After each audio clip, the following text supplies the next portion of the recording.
Welcome back to the Flyers Nitty Gritty podcast. Getting gritty with it with your host, Yariv, Wolok, and my partner in crime who's back for a special episode, JB Baskow. Welcome back, buddy. How you doing? Man, I'm doing great. I had to come on because it's not every day you get to talk to a living legend.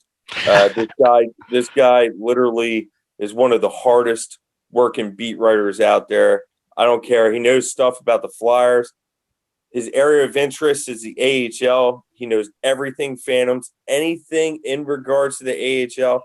Tony is my go-to. He's a legend. Tony, how the hell are you? I am great, and no pressure for me to produce in this episode now that you said that. So, but no, it's good to see you. It's good to talk to you again. I mean, we've been chatting a little bit here and there, but it's always good to see a friendly face. Thanks, man. It's been one of those things. We haven't seen each other actually in person since last training camp, so this is pretty neat. And I love those sticks in the background there too. Yeah, I got over the years a few people have given me some. Most of them, actually, this is the coolest one here. It's broken. The first team I covered in 2012, 2013 with the Penguins. I guess my younger brother got a broken stick at practice and got it signed by all the guys, and he gave it to me at the end of the season. So that was pretty cool.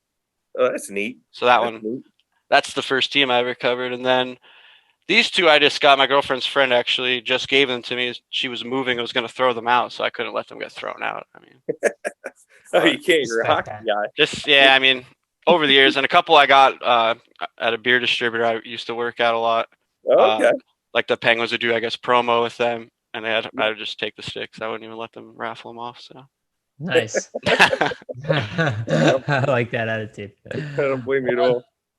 That's awesome. Well, as we get started though, Tony, let's as we're on that topic about your background, we always see right online. Obviously, you're talking to Jamie a lot, and I've personally, even before Flyers Nitty Gritty, I've been following you, right? Just on Twitter, always have like the best updates, like Jamie was saying.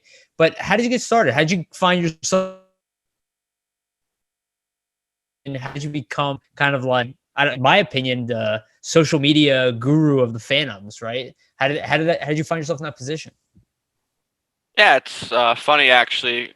Growing up, I'm out about 20 minutes outside of Wilkes-Barre. So growing up, I went to a lot of Penguins games. My parents had season tickets, so that's sort of how I got into the game and watching it. And then I went to college at Penn State, and the first 2 years I was close to home at the satellite campus. And then, my third year I moved out to State College. So I was, 2.5 hours away from the team, and it's going back almost 10 years now. But so I wanted to sort of keep up with the Penguins while I was away at school. So I sort of kept a little running tally, just like myself. It wasn't even like a website or anything. And it sort of just, snowballed from there. I just thought, maybe there's other people, that can't go to games or aren't even in the area, different parts of the country that, want to learn about, some of these hockey players in the AHL before.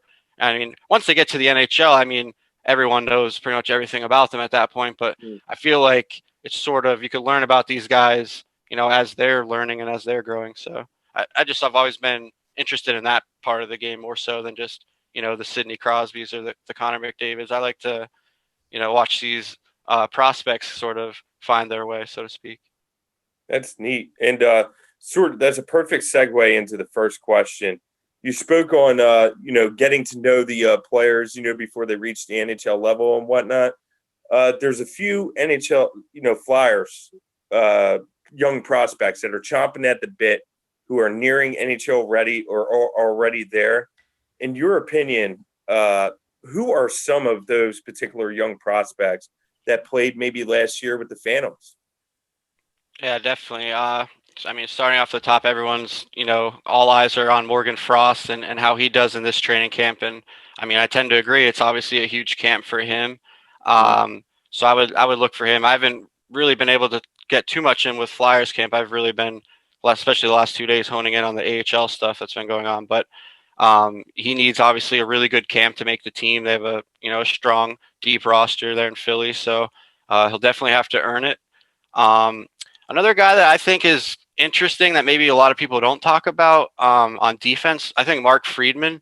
sort of quietly goes about his business and plays a solid 2A game defensively. I know maybe not the biggest guy, but he's a perfect fit for the Flyers in the sense that he has that brash on the ice, abrasive personality. He gets under people's skin. I know at the Phantoms, he was just drawing so many penalties after the whistle. So I think that, he'll have to work into getting some time with the Flyers this year. I think he's got a good chance, especially with the taxi squads. He'll be with the team. I just think that he's a guy that I think Flyers fans will really grow to like if they get to see, if he gets to his full potential. Can I ask you a quick question on there on Friedman, just to follow up? When you watched Friedman consistently, because I would say you probably watched him more than most people, right? Would you have seen him as the top pairing guy for the Phantoms? Like, would you say he was the most reliable defenseman that they had, or at least one of the two? Yeah, this past season, definitely. I mean, just the way he's improved from year one to now. Coming in obviously out of college, it's a little bit different transitioning to the pro game. So he definitely took his licks in his rookie season. It was definitely, I want to say it's not really a quick transition for anyone, but took him maybe a little bit longer that first year. And then, second year is just like, wow, like, all right, he's, night and day different. And then, each season, it just seems like he keeps building and building on that game. So I definitely say he's, a guy that's on the cusp. It's great how high you talk about Mark Friedman. He came to camp in great shape, fantastic shape. And honestly, these past 2 days, I know you've been very, very, busy in terms of AHL coverage, rightfully so, because there's a lot of information coming out about the Phantoms, and we'll get to that later. But Mark Friedman has had a very good camp, within the first 2 days here. And my biggest thing I like about Mark is that he plays a mistake-free game. It's very rare that you see him make a mistake, and he took those skills from the Phantoms, maybe not as offensive as he was with the Phantoms, and I think he'll find his niche as he gets more comfortable, like you said, as he gets more playing time and whatnot and becomes more comfortable with the big club. But I think he'll find his niche eventually. But I just love how he plays that mistake-free game. It's not many young defensemen could come in to the big club right away and play a mistake-free game. I was pretty impressed last year from that. Yeah, absolutely. I think Mark Friedman has been very impressive, and I kind of see him as, exactly like you were saying, Tony, is that he does seem like a guy who's got a kind of a chip on his shoulder, and I think it's necessary because considering he's I think 5'11" and just under 200 pounds type. So he's not necessarily small for the NHL, but he's going to be a target in some way, at least physically. He doesn't seem to back down. And like you said, he does seem to draw penalties. Do you think he's going to be a target for how much he talks and how much he gets under people's skin? They're going to be going after him. That's his game. He loves it. He feeds off that.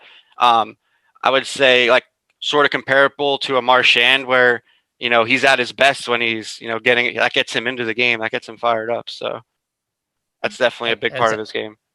I had no idea. Do you see it? Yeah, I mean, I didn't know to that degree either. Did you? To be honest about that. Yeah, you could tell he has an edge to him, but I think he's more tamed at the NHL level.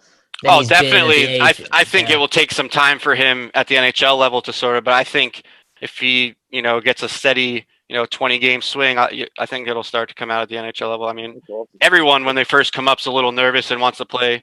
They always say the simple 200-foot game, get pucks in, get pucks deep, that kind of stuff. But I think his full form, when he gets to that, I think he'll just be someone you don't want to play against. He's just that kind of player. I did notice in NCAA, he was I believe he led the league in points I think it was his junior year, maybe his final year in NCAA when he was playing college hockey. I know he was kind of an offensive defenseman. Did you see that from him at the AHL level? I know he has some offensive production there, but I never saw like those high end numbers. That doesn't mean anything, but just wondering how you see his offensive upside at the pro level. Yeah, I mean, especially when he first came with the Phantoms, it was they were working hard on his defensive side of the game and his gap control and, that sort of stuff that a defenseman works on. So I think it was more so that he was just focusing more on the defensive aspects. And now he knows how to play defensively and in the defensive zone and knows where to be. And then that in turn you play less in the defensive zone when you know what you're doing back there. So that sort of is transition to why his offensive game is starting to come through now. That's awesome.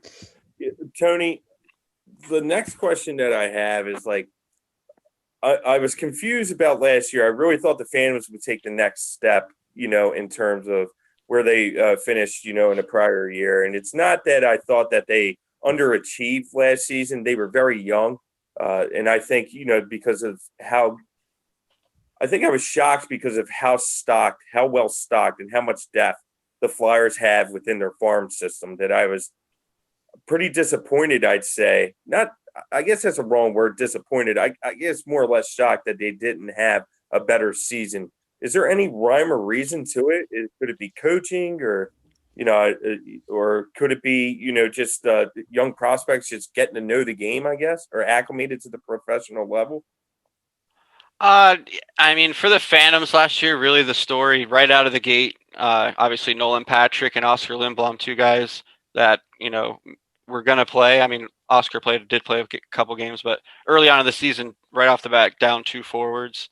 And then just with injuries early on in the season, they just never got any continuity with that roster, to be honest. And I'm not just making excuses. Like, obviously every AHL team goes through things like that, but it was just the players they lost at the positions they lost. And then the Flyers injuries and their injuries. It just seemed like a lot of young players were pushed up, into roles that they weren't really anticipating them being in early on in the season. Whereas they're playing twice as many minutes, almost learning on the fly, versus maybe getting more sheltered minutes and sort of getting their feet wet. I mean, just team wide, I mean, they couldn't score goals. I think they were 26th in the league last season, towards the bottom 5 of the league in goals scored. I think I wrote down, 2.6 goals a game. I don't care who your goaltender is. If you're scoring 2 or 3 goals a game in this, today's game, it's going to be hard, but you're going to have to play almost perfect defensively and in net to win a lot of games. So I would say scoring, and just the lack of, I don't want to say chemistry, but the lack of continuity. The lines were never the same, especially on special teams. Their special teams was not very good, to say the least. Yeah. Do you think the Phantoms are susceptible to that for this potential upcoming season as well, considering new names like Wiley, Lazinski, right? These guys, we don't really know that much about them. We've heard about them, right? But they're going to have to come in here, most likely start with the Phantoms or Taxi Cab or whatever you want to call them. But if they're playing on the Phantoms, kind of sounds like maybe we're in for that again. Or do you think that maybe there's a little more balance here with what Gordon's done? I mean, knock on wood, as long as everyone stays healthy, maybe they could have a good season. It's really interesting with the taxi squad, just how the roster is going to shake out for the Phantoms. I know Chuck Fletcher had said, coming into the season, that they would reevaluate it if and when the AHL, gets underway. And according to, yesterday, 28 teams opted in, and they're still set for that February 5th date. So it'll be interesting to see who's on that extra, the taxi squad, that extra group of guys. Do they lean with more NHL ready veterans because they want the younger guys playing, or, it'll be interesting to see how the roster shakes out. And then they still have a couple players overseas that I'm guessing they would, come overseas to join the Phantoms. They're not at camp. That's Maxim Shushko, David Kasha, and German Rubtsov. Yeah. Those are some pretty good players that are overseas actually as well. Hey, Tony, you mentioned the Phantom scoring at a 2.6 percent, 2.6 goals per game at a clip of 2.6 goals per game, I should say. But scoring is at an all-time high in the AHL. I mean, would the Phantoms need to beef that up to around 3.5, 4 per game, or to give them a legit shot at playoffs? Yeah, I mean, I want to say again, probably 26th, 27th in the league in scoring last year. But like you said, there's the goals per game, or the average hockey game now, the goals are way up. So I mean, with speed and skill comes a lot more goals. So I mean, there were plenty of games where they just couldn't buy a break. 4 or 5 hit posts in a game, but when it came down to it, they just, for whatever reason, couldn't finish their chances for the most part. I think their leading goal scorer was Greg Carey, and he had 15 on the season. So. And then Joel Farabee getting called up within the first 3 or 4 games by, didn't help. And the defensive injuries, I know that they had a lot of defensive injuries, and they were loaning back and forth with the Reading Royals and bringing David Drake over and whatnot. I did notice that. And so it's going to be interesting this year with the Reading Royals. Are there any Royals that can make the roster? So they have a couple guys. They have 4 players on AHL contract. I think 2 of them were more ticketed for ECHL. That was Brennan Saulnier and Ralph Kudemi.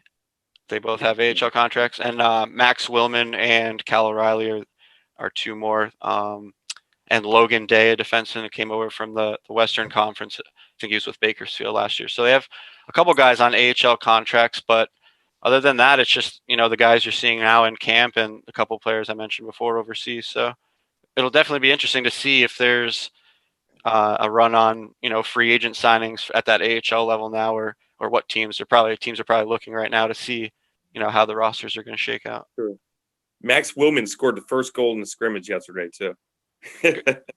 Yeah, I saw that. Good for him. He's a really nice guy, and I actually wrote when he first came up last season, I got a chance to talk to him and sort of learn about his journey. And if you haven't read it, I won't spoil it for you. But it just seemed like he was every step of the way throughout his career to where he is now. That he was sort of overlooked and had to work a little bit extra to get those chances and to get those opportunities. So it's definitely nice to see him. He wasn't on the roster, I don't think, when they initially announced it. So that's pretty cool for him to be able to get in, an NHL training camp. So. Good for him. It's actually very surprising. I was kind of curious if you had any more info as why you think he was one of, I would say he's the only player of his type of position within the roster to really get pulled in. The other surprises are really young guys. Do you know why Willman would maybe get the call or the nod like that?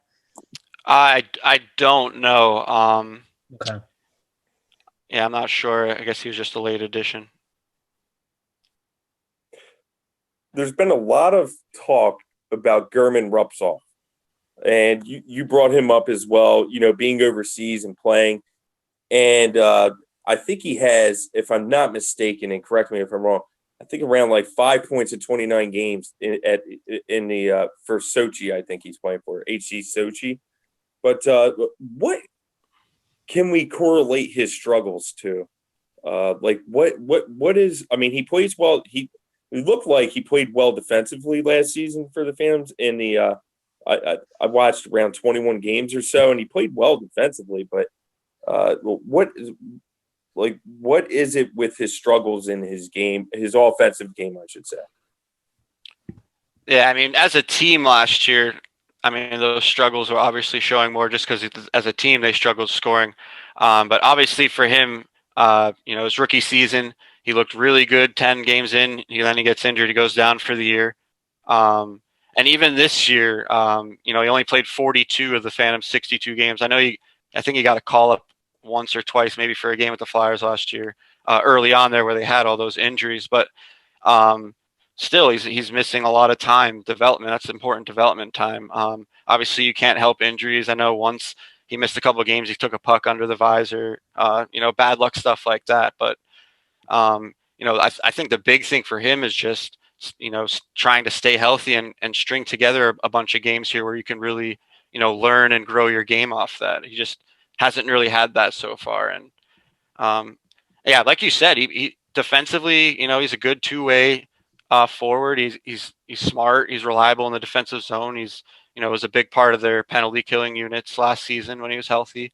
It's just, I know they were talking in preseason last year and in training camp that, to open up a little bit more offensively, he was a little timid and conservative in the offensive zone. So, admittedly, I haven't watched any of his games overseas this season.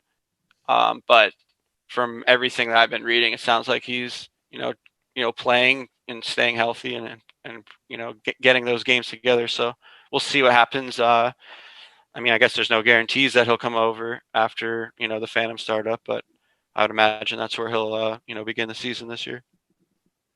Yeah, it's anticipated because injuries have been an issue for him, but there always seems to be like an offensive upside. And I feel like even in KHL right now, his numbers are going up. So it seems like playing time has just been an issue for him. And the fact that he got called ups in general, I think is a good sign for Gurman. We've been high on him, so I'm kind of just waiting for another call from him. But I think for this year, we might not even see him playing for the Phantoms at all up until next year. I do have want to take one second here though, Jamie. Maybe you want to join me. I do want to thank our sponsor, Jim Steaks on South. Usually do it in the beginning of the episode. Forgot, but Jim Steaks on South. I can always find them. Grab some meat. They're Flyers fans. I'm going to repeat this again at the end. But if you guys don't eat Jim Steaks, again, we work with them because they're Flyers fans, and they're awesome. And we recommend supporting some businesses during COVID. So definitely check out Jim Steaks on South. All right. And that brings us to the next question. We talked about Mark Freeman already and his role in the AHL, but we're just seeing kind of a development that's kind of entered the NHL and is obviously a humongous part of this team. When you saw Phil Myers coming through the Phantoms, did you see kind of this top pairing guy that at least what Jamie and I talk about, where we see him as, we've talked about, we see him kind of with Provorov, at times we see him as a top pairing potential guy, in the future. Is that what you saw? And how was Phil's journey through the Phantoms from your time, like being so close to the team?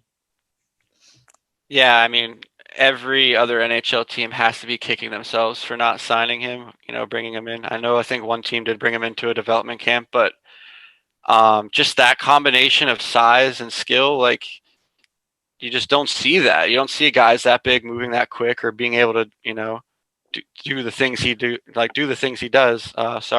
But I mean, obviously there was some learning curve there, learning how to use that size, to his advantage and being more efficient with, what he has and his skill set. But he's certainly a guy that's really coming into his own, and obviously Flyers fans are excited to see what he does this season. And, with Niskanen retiring, obviously all the defensemen are going to have an increased role. So, he's definitely a guy to keep an eye on for sure. Tony, your observation of Phil, do you think he's gotten faster over the previous few years that you've seen him? Like, for instance, like in the Islander series, there was one particular play, and I think it was Game 6. He was caught he was caught on a pinch, like around the middle hash mark, around the one of the circles on the right hash wall. But he came all the way back and made a nice play and obstructed the view. I forget who the player was. It was sort of like a mini breakaway, but he obstructed them enough to where Carter Hart sort of made a sort of what would have been a very tough save into an ordinary routine save. Like you mentioned, his speed. I don't recall him being that quick. And watching him, I was like, wow, I was amazed, to be honest. Yeah, I mean, I know it's cliche, but I'm sure, they worked with those first couple steps and that, early burst. For a guy that big, I mean, he's going to have big, long strides once he gets going. So I'm sure they just worked with him. I mean, you're right. He was noticeably faster last season. I just think he really came into his own, and, he's this big, strong, physical guy. And now he's got that speed element too. It's just that rare combination. You don't see that too often, where a guy that big, could move like that. And like you said, get back and catch up, if he's caught on a pinch like that. Does he remind you of anybody that maybe you've seen before coming through the Phantoms, or do you think maybe he's one of the better? Because I know you saw Sanheim, not too long ago. Provorov didn't spend any time down there. Do you remind you any caliber of anybody else that maybe has been through the system? Not really, no. I mean, Sanheim he's a big kid too, but he was a lot more offensively minded, and they had to work maybe more with him away from the play. I think Phil sort of came in and had to learn the pro game and adjust, but he had that presence that, people didn't want to go in the corners or go down low against him. I just can't believe he's 6'5" and has a stride like that. You don't see that from very many players. It is unreal, and I'm sure like you're stoked, being around him so much and getting to know him, through those few years with the Phantoms generally. I mean, he seems like a very classy guy. Is he a good locker room guy as well, Tony? Yeah, I mean, I would imagine so. I'm not in the locker room too much, especially after games that they let you in, and it's just the players you're interviewing, so not too much time, to see that kind of stuff. But always kind with media. Always, whenever you wanted to talk to him, there was never a time where he would just not speak or didn't want to or would hide. He was always there ready to talk, and yeah, it just seemed like he was just ready and just staying patient and just waiting for his opportunity. Did Scott Gordon Gordo must have done a phenomenal job with him? Did Gordon ever say anything to you like, oh, he's the next, he's the next one or something of that nature? Yeah, I mean, and don't forget to mention Carrie Huffman. Also, he's been working with the defenseman. But yeah, it's just the consensus was, he's ready. It's kind of a numbers game. He just needs to keep doing what he's doing and just, that cliche, control what you could control and focus on, the things that you can do. And, he just stayed patient and kept working and, made the most of his opportunity. And now he's going to be obviously a full-time NHLer, it looks like. So. Yeah, for sure. So speaking about, kind of these mammoth defensemen, we have an interesting situation with somebody who used to be a Phantom, Samuel Moran, who apparently now is a power forward enforcer, left winger, is being converted. Now, I was always a fan of Sam Moran, especially his personality. And I even remember when he showed up day one, he definitely, in my opinion, projected to be pretty good defensive defenseman in the NHL, a physical, mean one. He did get to play in the AHL, and I think he was pretty close to making the NHL, if not for the couple injuries, back-to-back ACL tears. What did you see what did you see from Moran at the AHL level when you got to watch? And do you think or conversion like what we see at the NHL level? Yeah, Sam, it's just like he's such a big, tough dude on the ice, but just like the nicest guy to talk to. Like I loved every minute, like talking to that guy when he was with the Phantoms. Just such a nice guy, and kind of just that feel like he's just that fun to be around person. Like I know obviously he's gone through the ACL injuries, and that's really tough to do, and he's been committed to the rehab and doing all that. So yeah, I guess it's sort of a feel good story that hey, maybe he doesn't really have a chance with this organization on defense. And I mean, having not played that long, that'd be a lot to ask of him. So, I mean, maybe, yeah, it's a bold move to throw him at left wing, but I mean, good for him. I mean, that's the best chance for him this year to make the team and make an impact. So, I mean, we'll see how it goes. You don't see a lot of, that position change, especially in the NHL. You don't see that a lot. So, but I mean, you have to reserve judgment until we see it, live in action. I'm definitely rooting for him. There's a few things that he could do well, and he could hit. He's a monster. He's a beast. You know what I mean? And I know you recall one game, and it was December of 2017, I think, where he just drugged this player across the ice. I think they were playing Wilkes-Barre Penguins, I think, if I'm not mistaken. Correct me if I'm wrong. Drugged the player across the ice, halfway across the ice, and just walloped him. And, yeah, it's pretty funny. I think it was on Teddy. I think it was on the teddy bear toss night. I'm not sure, but I think I remember what you're talking about. I'm not sure what team it was either, but he at the end of the fight, he literally picked the guy up off of his feet and slammed him, like landed on him. It's just like, why would you drop the gloves against that guy? You're giving up several inches of reach, probably 20 pounds. Like, I don't know. But I mean, people did. They dropped the gloves with him and learned the hard way. I mean, I can't recall of a fight that he didn't do well in when he was challenged in the AHL, but yeah, they say they say he's watching tape of Matt Martin now. So that's pretty neat.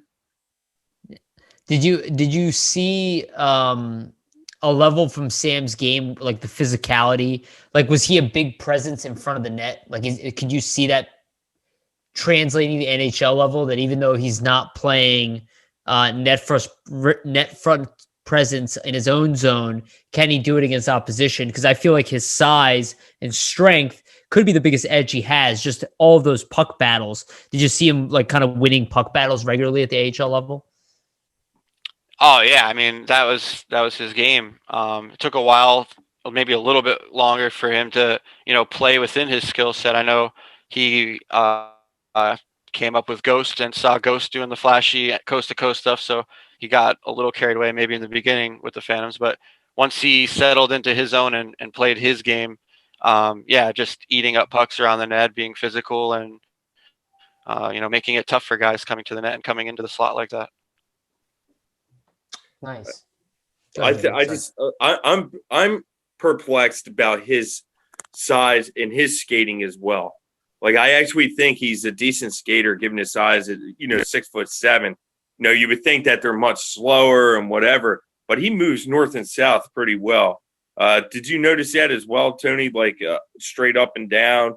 Yeah, before the injuries, definitely. I haven't really seen him skate since, but for similar to Myers, you don't see guys that big. Obviously they stick out because they're that big, so maybe they might look a little bit slower, but he covers a lot of ground.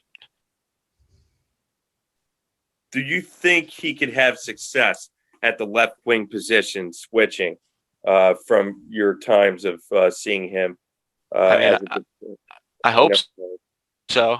I hope so. I'm not really sure. I'm just gonna say let's give it a shot. We'll see what it looks like and go from there. I'll reserve judgment until I see it. Right. That's a good answer. That's funny. It's like we're trying to like loop him that way. I can't be wrong that way. Yeah, exactly. Like, terrible idea. Yeah, terrible idea. Then he scores 2 goals in opening night.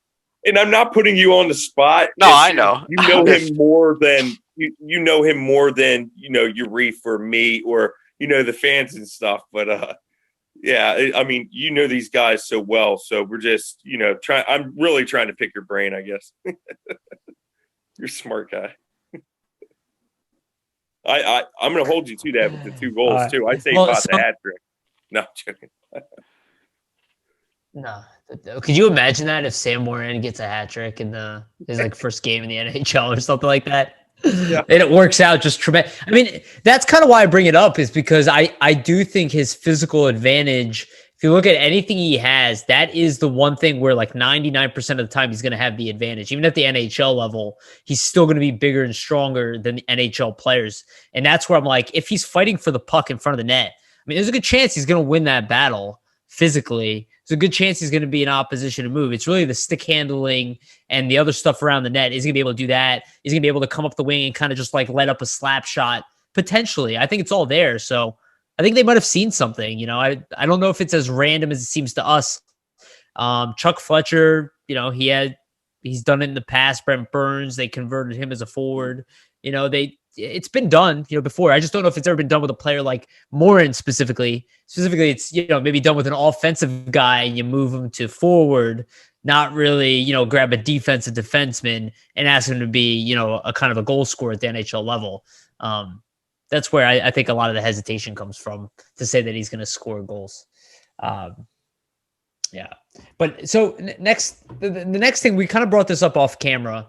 There is this weird situation right now where the OHL seems to not be having a season. The AHL seems to be missing players. We got Forrester at camp. We got Wisdom at camp, newly drafted guys. We have Roddy Ross out there. And right now there's just no OHL playing. So they could be here just for camp. Is there anything that you heard specifically, or do you believe that anything could happen here where maybe some of these guys are allowed to play in the AHL because maybe the OHL is not going at some point? Yeah, I know there's been a lot of talk about, whether to lift that NHL CHL agreement to allow these guys to play in the AHL, at least while the CHL teams, aren't playing, if they postpone or cancel their season. I know that's been talked about. Whether or not that, I can't think of a time where that's a pretty firm agreement. I don't think it's ever been. But it's a COVID-19 pandemic, so I guess all bets are off. Anything could happen. But I haven't heard anything definitively know. Tony, can you elaborate into the return to play for the Phantoms? For the fans that don't know, did they opt in or are they opting out? Oh yeah, so yesterday was basically the deadline day for teams to opt in or opt out, and the Phantoms were among the teams that did opt in, so they're still on target here to begin their season February 5th, which is good news. There's a lot of variables in play this season.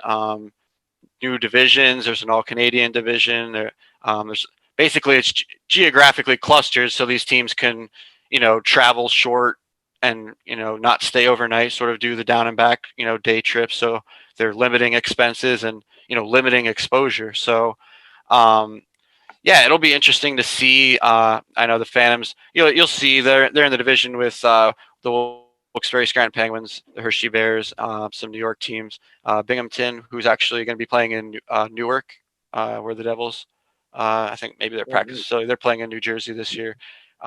Syracuse, Utica. So there's some teams. It'll be interesting to see just how many games they play. It hasn't been confirmed officially, but basically everything I've been told, there's going to be a minimum, games, or every team is going to have to play at least 24 games. Some teams are going to play more. Some teams will just play, as few games as possible. So it'll be interesting to see. We're still waiting on schedules to come out. They obviously had to wait to see which teams were in and out before making a schedule. I'm sure they have several schedule matrices, in play, waiting, for those news. So I would imagine those teams will get their schedules pretty soon, and we could see schedules, in the next week or two. So that's awesome. I look forward to that. That's awesome. For sure. Thanks for the insight. Our fans needed that for sure. They needed to hear it. And great news, fans. Tony just said the Phantoms did opt in. They are opting in. They are playing. And Tony from Inside AHL Hockey and his team will bring the best coverage around. Trust me. Appreciate like that. that Thanks. little shout out for him. Nice. Yeah, nice. Nicely done there, Jamie. So I do want to talk about this. So you mentioned Frost a little bit earlier, and he's obviously making a splash. We've talked about it, Jamie and I have talked about it, and we talked about it on this podcast, that there's a good chance that he's going to kind of outshine a lot of players and could be a lot more NHL ready than anybody thinks. When you saw him last year, did it stick out to you that he looked like a future star?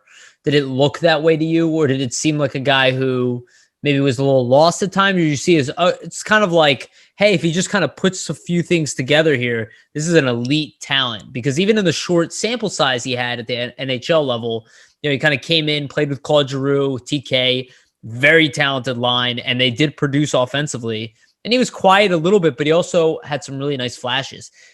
What were your feelings watching Frost at the AHL level, especially from beginning to end of the season? Yeah, sort of like you said, flashes.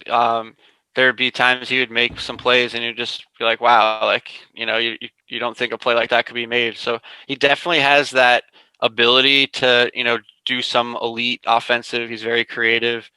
He's definitely a very smart offensive player.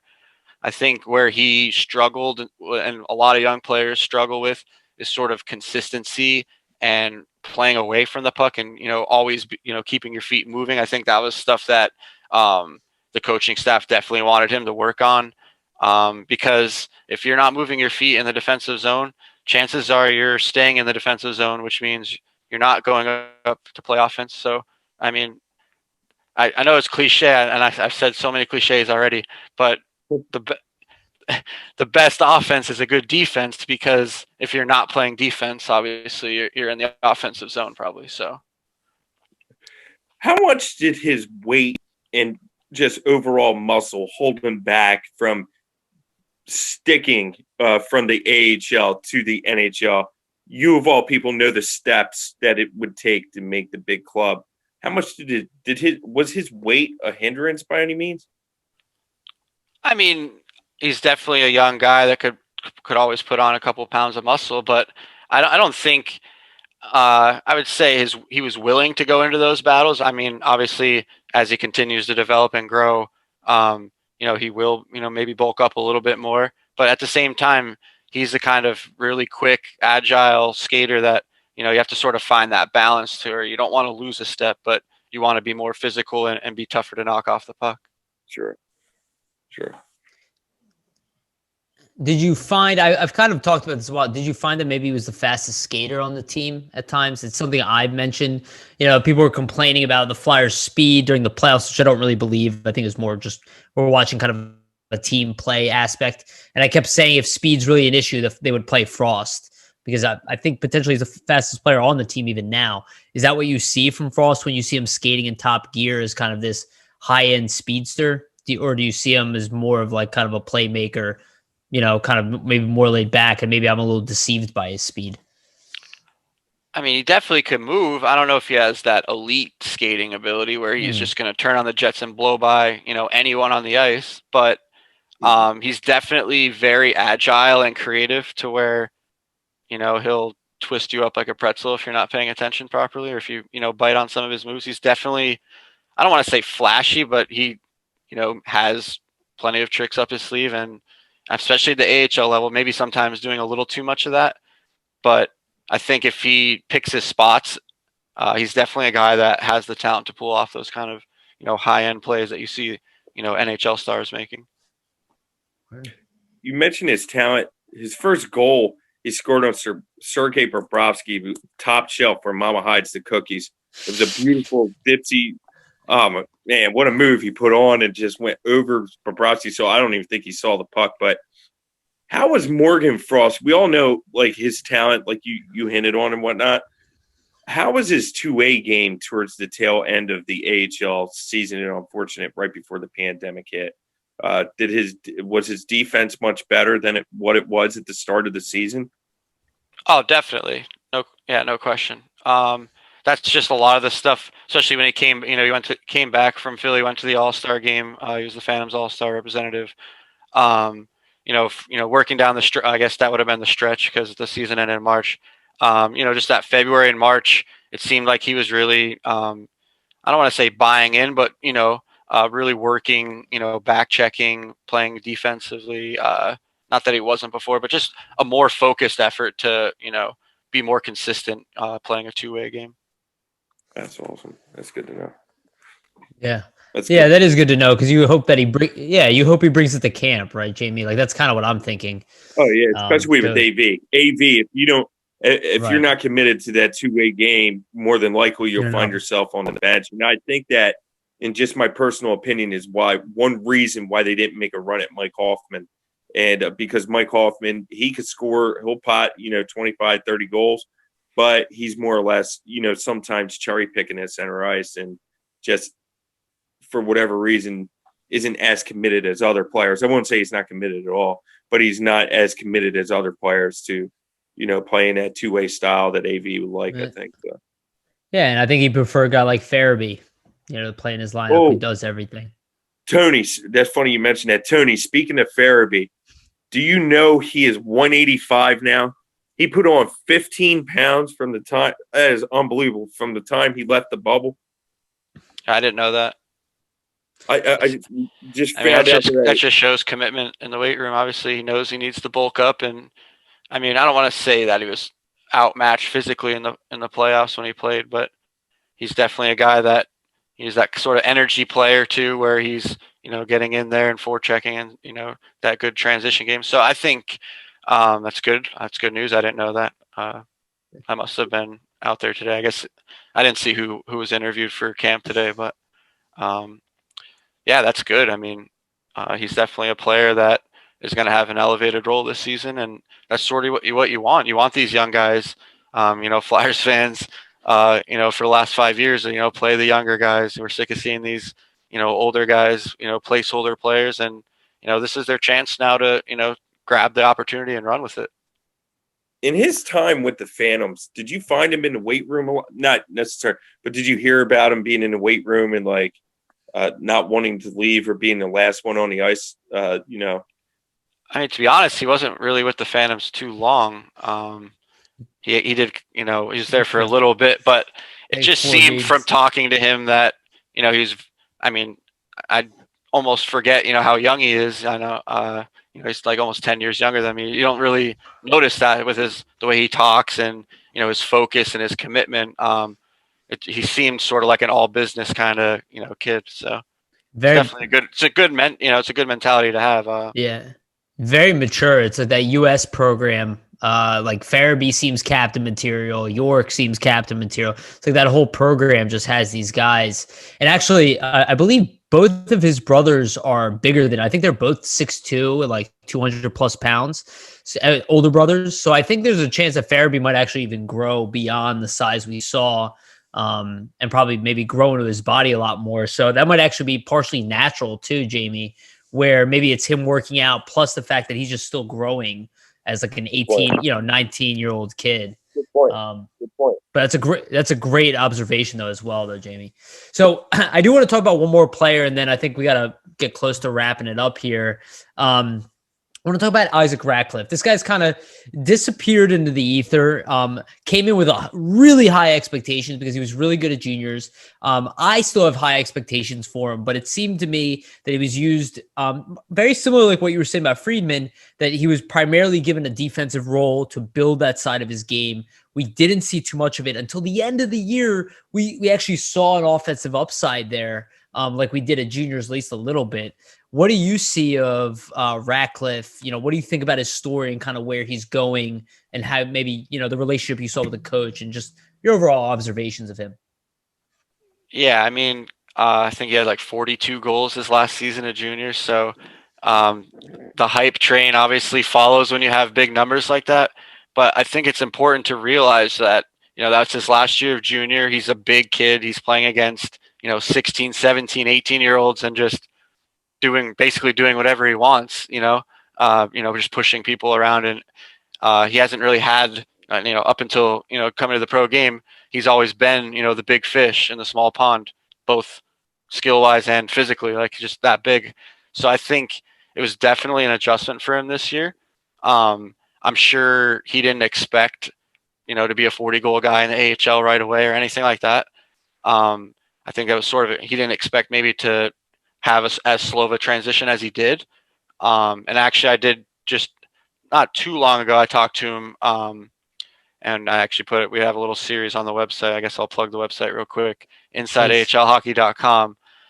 We did start a little checking in series. So I have been sort of catching in with some of the guys. Most of the ones that are out now actually were before they went to camp. It was sort of right before, everything was finalized. So I caught up with them before the holidays there. But Radcliffe was a guy that I talked to, and yeah, just he, didn't think it was going to take that long to transition to the pro game. Both him and the coach, the coaching staff, everyone, there's a consensus agreement that, those last 10, 15 games there after the All-Star break and before the pandemic, really starting to put it all together. Unfortunate that I guess there's a rib injury, so he will be out for a couple weeks. So that's a little unfortunate on that side. But I think he is definitely a guy to watch when he gets up to speed. I mean, I guess it might take him a little bit longer. I don't know how it affects your skating and whatever. But I wouldn't say to not be excited about him. Like, I feel like he was, I don't want to say overhyped, but when you have a guy that scores 40 goals, everyone oh my God, looks at that and says, wow, expect almost an instant transition. I don't know if I don't think he'll be maybe a 40 goal guy. That's not really going to be his role at the, pro level. But I think he's a guy that's sort of figured out, especially at the end of the year, what he needs to do to be successful. Because even talking with him, he said, that's the best hockey I ever played those last 10, 12 games. So I'm definitely interested to see, because he's another guy like Myers, like that size, strength, speed combination. He'll have to grow into that and sort of assert himself maybe a little bit more as he gets more comfortable with the pro game. But yeah, I'd say he's still definitely someone that you should be high on and should expect, to see some more, a big step forward this season. Definitely has a chip on his shoulder. Yeah, I'm very high on Has him. a lot to prove. Yeah, he feels like he has a lot to prove for sure. Oh, absolutely. Absolutely. And I'm sure he probably does, to be honest. Well, he told you that, so that's great. But I'm still very high on him. He's one of my favorite prospects. He's always treated us well. He's like you said earlier about, you know, Felipe Myers being so nice and classy and Samuel Moran and stuff. But, you know, he's the same way. He reminds me of, you know, he had that high scoring, much like Carson Shorwinski, you know, with Kelowna coming out. I mean, Kelowna, he had some really good years offensively and whatnot. And Carson, you know, had that played with the physical edge, you know, much like sort of like Radcliffe does. Shorwinski obviously isn't as, you know, big as Radcliffe, but he still plays with that physical edge. And I thought that was kind of neat about those, you know, two players. Was Radcliffe having some difficulty transitioning to the professional level with his size, like because of his size, and he wanted to like fine tune it and become like a playmaker per se? Like, so he had to find a middle ground there, I guess. I just think it was more of just adjusting to the speed and the strength. I mean, his last year junior, he's going up against 16, 17-year-old, 18-year-old kids and just out muscling people. I don't want to say he was pushed around this past season with the Phantoms, because he wasn't pushed around, but just not, I don't want to say not tough on pucks either, but he was just not winning a lot of those battles early in the year. Maybe relying a little too much on his size. You know, used to playing against kids, now he's playing against men. That was definitely an adjustment for him. But yeah, like I said, it really seemed like he was putting it all together.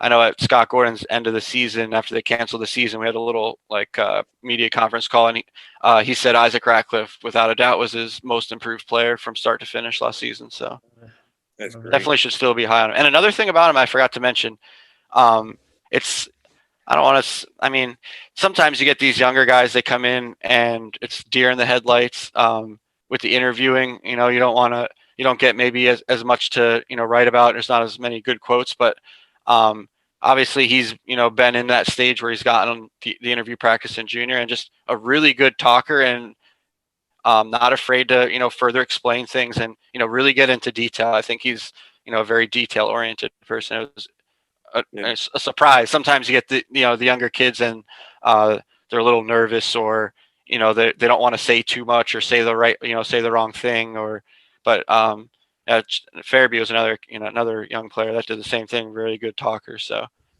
those kind of players are good to have when you have to, you know, write a story on a whim after a game quick. You know, you want those players, those go-to guys that, you know, aren't going to give you, you know, the cliche garbage at, you know, the 200-foot pucks deep, pucks out kind of thing, that you can actually get, you know, an intelligent conversation with. So that's always a bonus for a reporter.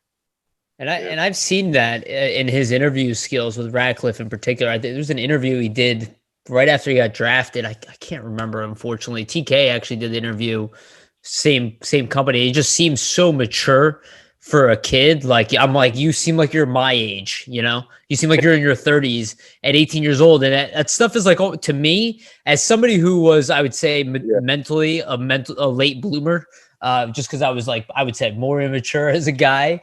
You know, when I see a kid who's just like 18 years old and just has priorities together, understands that there's a process, I feel like that's so important. And when you see like a slab of mold like Radcliffe, like literally in my mind, I'm like, I expect to see this guy be like the leader of the Phantoms and then graduate to the Flyers and make an immediate impact. Like, that's the type of guy I kind of saw. Maybe not as, like you said, like a 40 goal scorer type of guy, but I do see him as a middle six, middle six, bottom six guy, and he's big, so he could kill. He's killing penalties. He got a larger role on the penalty kill with the Phantoms last year.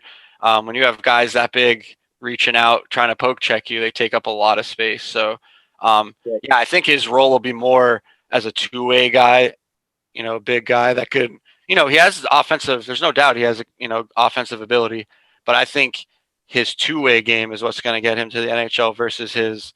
He's not going to be that coast to coast highlight reel kind of guy. He's going to be that, you know, from 6-8 feet in front of the net, you know, fighting for loose pucks and getting those.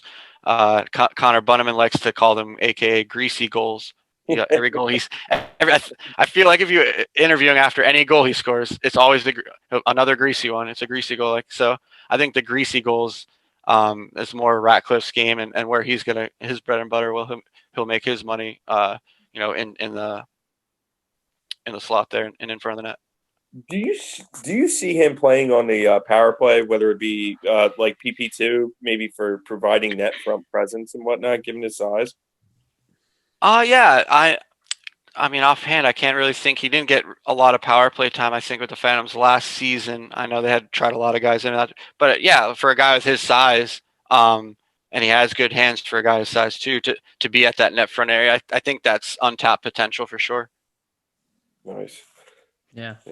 And I do expect him to be used in that capacity. He's going to have some tough competition, I would say. Moran all of a sudden being a little bit bigger than him, kind of playing a role. So it's interesting to see that. It's funny you mentioned that, Yariv, because that's exactly what it was. I forget who I was talking to earlier. I said, watch this Samuel Moran. This training camp is going to get some PP time, providing net front presence that they sorely lacked last year. Yeah, so, and I think also for a guy like Moran, it's like those moments where we're really getting hounded by checks, just physically getting a little bit, like, I don't want to say intimidated, because I wouldn't say the team gets intimidated, but you want, like, Moran out there, he's just a complete wild card. We haven't had anything like that since Simmons. And it's just, he's a guy who's even just extremely intimidating. And I assume if he can do that to AHL guys who are not children, some of them are younger, but these are men. A lot of times AHL is a very physical league as well. That I expect him to do that at the NHL level, and I expect him to do it with a smile on his face, like you were saying, Tony. I think he has the best attitude. I remember when he was 18, the Flyers did one of their practice games. I think it was a preseason game I went to, and I got to see Moran playing, and he was screaming for the puck so loud. They put him on the power play. I could hear him. I was sitting up top, and I was like, that reminds you of Pronger. Like, he doesn't remind me of Pronger from a gameplay stance, but the personality, the smile, but the nastiness that comes with that smile, that's what I like about Sam Moran. I don't see that from Isaac Radcliffe, but I do see, the physical edge with Radcliffe. But I do think Moran can be that personality that the Flyers need, that tough guy, Mm-hmm. For sure. So we're wrapping up here at the end. Tony, before we do go, though, I want you to give a shout out. Always give you an opportunity to shout out anything you're working on. And then, Jamie, if you want to list anything that you've been working on, too, since you haven't been on here for a while. And, Tony, please provide, like, where we can find you and stuff like that, where our fans can look at you. I'm sure they know you, but your site, AHL Inside Hockey and stuff, and, your team. Yeah, so InsideAHLHockey.com is the website. I'm on Twitter at Tony Androck, TonyAndrock. The website has a Twitter handle as well where we share our story links. And yeah, we have it's crazy. I know I started, my own website by myself, and here we are a couple years later. We have like a dozen credentialed reporters and photographers across the United States, Canada. So it's cool to see it grow over the years, and I'm really excited now that we know that there should be AHL hockey this season. Just for everyone, sort of get the band back together here and, get firing on all cylinders. I'm really excited. This is going to be obviously a one-of-a-kind season that, this will go down in the history books. That short, it'll be known as that shortened pandemic season. So everything about it is interesting. It's going to be a unique, adventure, and we're definitely all looking forward to it. I can't wait till we, really get closer to the season and really get the content pumping out. That's awesome. And I just want to say thanks for having me on. I don't really do a lot of the podcasting stuff. I don't really have a lot of time. I'd love to do my own, but I just don't have the time for it. So getting to hop on here with you guys is just all my pleasure. That's awesome.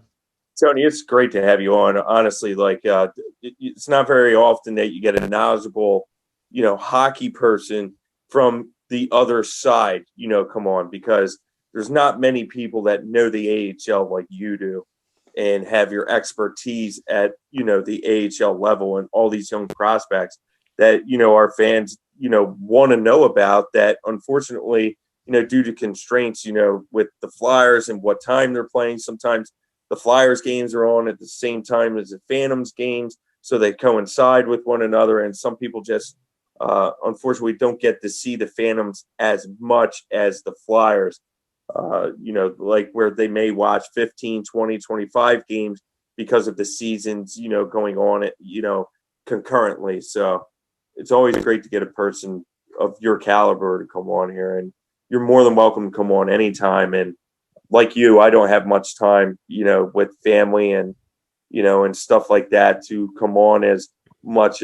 Yariv has done a phenomenal job. He's really taken over this podcast, very well. This is an honor to have you on, Tony. I appreciate all the kind words, and you're a guy that's very upfront and honest, so I appreciate that kind of stuff, and always sharing my content so it doesn't go unnoticed. I just wanted to let you know that. Thanks a lot, man. It means a lot. Awesome. And you're okay too, Yariv. Thanks, buddy. Well, no, honestly, I'm really happy Jamie could bring you on the podcast and get to meet you, finally on video and whatnot. Because like I said, I've been reading, I've been seeing your stuff for several years, right? It's not even for Flyers Nitty Gritty. So, I was saying, I said it to you the other day, it's a service. So I see it, it's definitely an honor to have you on, and we're going to have you back on again. So be ready for another invite because when the AHL season kicks off, I'm sure we're going to have a lot to talk about. So definitely, I'm game. Yeah, sure. Okay, awesome. Anytime. Yeah. Excellent. Jamie, you want to add anything else here before I close it out? No, you know what? We'll leave it with Tony. I mean, he's an awesome guy. I mean, it's not every day, you get, again, a person of this person's clout. And, Nina, she's one of the best photographers around. And just give them a follow, everybody. Yeah, hell yeah. All right, well, that was a great episode. This was really fun, and it honestly was really nice to have AHL, like direct AHL kind of access and feedback like that. Very cool. Hope everybody enjoyed it as much as we did. Please like and subscribe. Do whatever you want to support us, but anything you can do to help, liking, subscribing, check out our team store, check out what Jamie's been doing. He's got awesome coverage for every single day of training camp. So just check his Twitter. I'm on there retweeting a lot of his stuff, my own takes as well, but he's got a lot of just on the ground updates. And check out Tony's Twitter. We'll have it in the article, or we'll have it in the details here for all AHL updates. If you're not following him, you're not informed at this point, I would argue.